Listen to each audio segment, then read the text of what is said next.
गांव के एक छोटे से कोने में नीलम नाम की महिला अपने पति विजय के साथ मेहनत मजदूरी कर अपना जीवनयापन करती थी। दोनों दिन रात खेतों में काम करते ताकि घर चल सके। नीलम अपने सरल स्वभाव और दयालु हृदय के लिए पूरे गांव में जानी जाती थी। एक दिन दोपहर की चिलचिलाती धूप में नीलम अकेले खेत में काम कर रही थी। आमतौर पर मजदूरों की टोली साथ होती, लेकिन उस दिन कोई नहीं आया था। काम से थोड़ी देर का विराम लेकर नीलम ने अपना टिफिन खोला और एक पेड़ की छांव में बैठ गई। जैसे ही उसने रोटी का पहला टुकड़ा तोड़ा, तभी एक बूढ़े साधु बाबा वहां आ पहुंचे।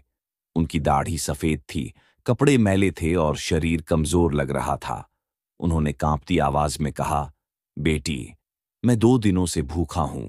अगर तुम्हारे पास कुछ खाने को हो तो कृपा करके दे दो।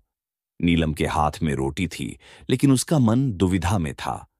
अगर मैंने अपनी रोटी इन्हें दे दी तो मैं क्या खाऊंगी? पूरा दिन खेत में काम करना है, बिना खाए कैसे करूंगी? लेकिन फिर उसने सोचा, मैं तो शाम को घर जाकर खा सकती हूं, पर यह बाबा कहां से खाना लाएंगे? ये सोचकर उसने बिना किसी संकोच के अपनी पूरी रोटी बाबा को दे दी और पास के घड़े से पानी लाकर उन्हें पिलाया। साधु बाबा ने संतोषपूर्वक रोटी खाई और राहत की सांस ली। उनकी आंखों में कृतज्ञता थी। उन्होंने नीलम की ओर देखा और बोले, बेटी, तुम्हारी निस्वार्थ सेवा देखकर मेरा हृदय प्रसन्न हो गया।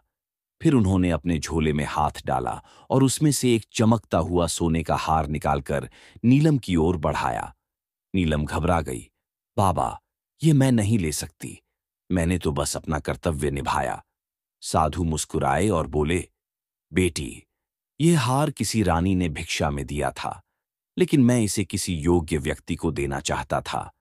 आज तुम्हारी दयालुता और निस्वार्थ प्रेम देखकर मुझे समझ आ गया कि तुम ही इसकी असली हकदार हो।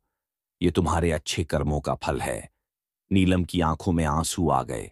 उसने साधु बाबा को प्रणाम किया और हार को स्वीकार किया, लेकिन उसके मन में एक नया संकल्प जाग गया। मैं हमेशा जरूरतमंदों की मदद करूंगी, चाहे हालात कैसे भी हों। निस्वार्थ भाव से किया गया अच्छा कर्म कभी व्यर्थ नहीं जाता। भगवान हर अच्छे कर्म का फल सही समय पर अवश्य देते हैं।